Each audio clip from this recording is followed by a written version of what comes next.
لکھا ہے وہ ہمیں مل کے رہے گا۔ شیخ سعدی شیرازی فرماتے ہیں یہ کبھی نہیں ہوتا کہ مقدر کا لکھا نہ ملے، ہمارے اوپر صرف کوشش کرنا ہے۔ انہوں نے بڑی خوبصورت مثال دی کہ ایک بندہ جا رہا تھا جنگل میں، تو اس نے دیکھا کہ ایک لومڑی ہے جس کے پاؤں بھی کٹے ہیں، ہاتھ بھی کٹے ہوئے۔ تو اس نے کہا مالک تو اس کو کیسے رزق دیتا ہوگا؟ تو وہ ایک درخت پہ چڑھ کے بیٹھ گیا۔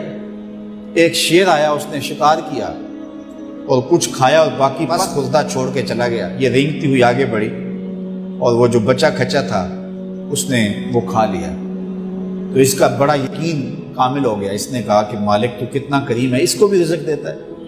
ایک غار میں جا کے بیٹھ گیا۔ جب وہ بے دست و پا لومڑی کو رزق دیتا ہے، انہیں تو پھر انسان ایک پہر گزرا، دو پہر گزرے، تو ہاتف سے آواز آئی میرے بندے میں تجھے بھی دوں گا، لیکن شیر بن لومڑی نہ بن، شیر بن لومڑی نہ بن، کہ خود بھی کھا اور اوروں کو بھی کھلا۔ تو قسمت کا ہے جو مل کے رہتا ہے۔ اب کوئی شیر بن کے لے لے یا لومڑی بن کے لے لے، حرام ذریعہ اختیار کر لے یا حلال ذریعہ اختیار کر لے، اب یہ ہمیں اس نے اختیار دیا ہے۔ فَلَنُحْيِيَنَّهُ حَيَاتًا طَيِّبَةً، اللہ فرماتا ہے کہ جو میرا ہو جائے پھر میں ستھری زندگی دے دیتا ہوں، میں پاکیزہ زندگی دے دیتا ہوں، میں نورانی زندگی عطا کر دیتا ہوں۔ تو یقیناً جو اس کے ہو جائیں پھر اللہ اس کا ہو جاتا ہے۔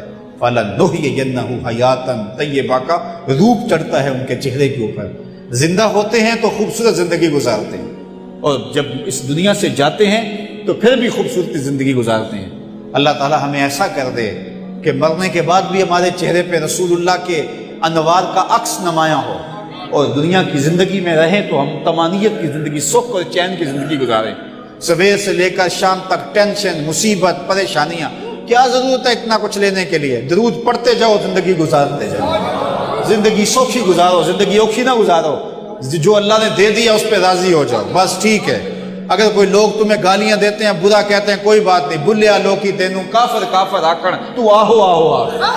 کوئی تکلیفیں دیتا ہے پھر بھی پریشان نہ ہو، رزق تھوڑا ہے تب بھی پریشان نہ ہو، زیادہ ہے پھر بھی ٹینشن نہ لو۔ اللہ کا شکر ہے، اللہ نے جس حال میں رکھا ہے۔ اور سنو، میں کہتا ہوں کہ یہ ٹینشن فری حدیث ہے۔ حضرت علی المرتضیٰ فرماتے ہیں جو اللہ کے دیے گئے تھوڑے رزق پہ راضی ہو گیا، اللہ قیامت کے دن اس کے تھوڑے عملوں پہ راضی ہو جائے۔ جو اللہ کے دیے تھوڑے رزق پہ راضی ہو گیا، اللہ قیامت کے دن اس کے تھوڑے عملوں پہ راضی ہو گیا۔ تو خوش نصیب ہیں وہ لوگ جو اپنی زندگی کو اللہ کی رضا میں گزارتے ہیں اور اپنی آخرت کو بھی اس کی رضا کے سائے میں لے جاتے ہیں۔ اللہ تعالیٰ مجھے آپ کو اپنی رحمتوں کے سائے میں رکھے، دنیا آخرت کی بہاریں نصیب فرمائے۔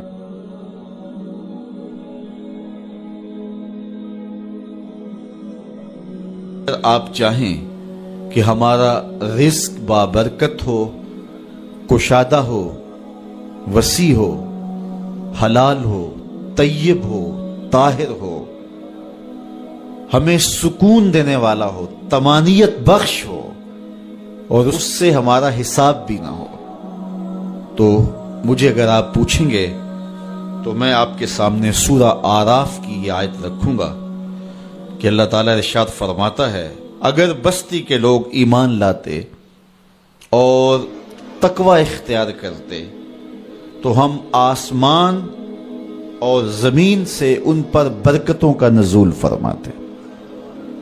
ایمان اور تقوی سے برکات کا نزول ہوتا ہے، اور تھوڑا رزق بھی جب اپنے دامن میں برکت رکھتا ہے تو ضروریات کا کفیل ہوتا ہے، اور پھر اللہ تعالیٰ چاہے تو زیادہ بھی دے اور بابرکت بھی عطا کرے۔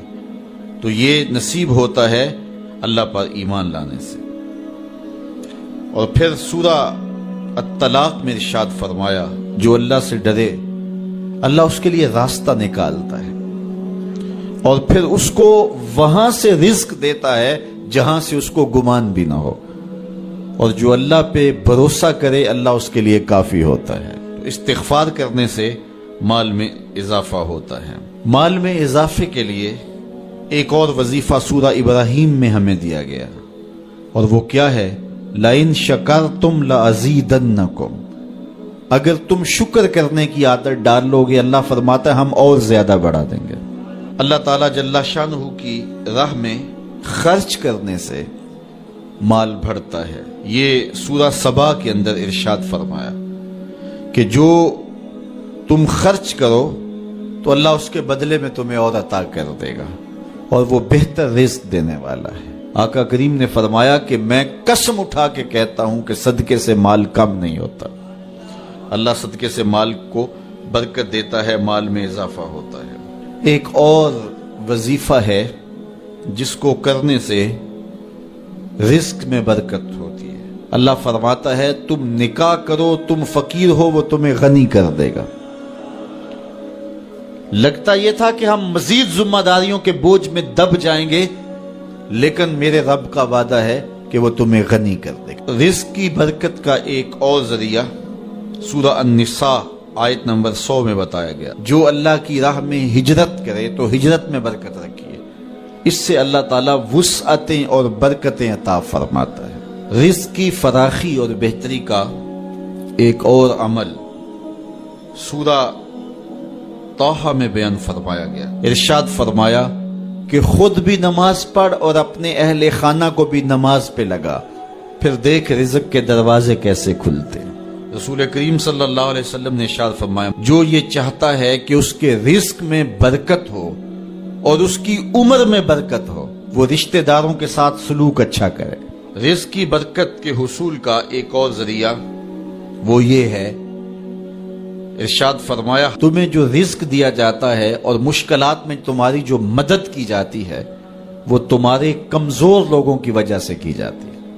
معاشرے کے جو کمزور لوگ ہوتے ہیں، اپاہج لوگ ہوتے ہیں یا بوڑھے لوگ ہوتے ہیں، تو ان کو کبھی نظر انداز نہ کیا کرو۔ ایک اور طریقہ دیا گیا اور وہ یہ کہ اگر تم چاہو کہ تمہارے رزق میں برکت ہو تو علم دین حاصل کرنے والے طلباء پر خرچ کرو۔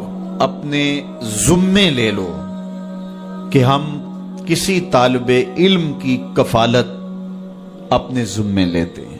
میں آپ کو مشورہ دیتا ہوں اپنا ایک بیٹا راہ دین کے لیے وقف کر دو، لیکن کسی وجہ سے بچوں کا ذہن یہ نہیں بن رہا تو پھر ایک بچہ اپنے ذمے لے لیں۔ وہ اگر پڑھ گیا تو اس کی برکتیں صدقہ جاریہ کے طور پہ بھی تمہیں نصیب ہوں گی، اور ہو سکتا ہے کہ اس کے صدقے سے اللہ تعالیٰ آپ کے رزق میں برکتیں عطا فرما دے۔ تو جو طلباء پہ خرچ کرتا ہے اللہ اس کی بہت مدد کرتا ہے۔ ایک روایت میں آتا ہے جس نے کسی دین کے خادم طالب علم کی مدد کی ٹوٹے ہوئے قلم کے ساتھ یا کاغذ کے ایک ٹکڑے کے ہی ساتھ، وہ ایسا ہے جس طرح اللہ کے گھر کعبے کی 70 بار تعمیر کی ہے۔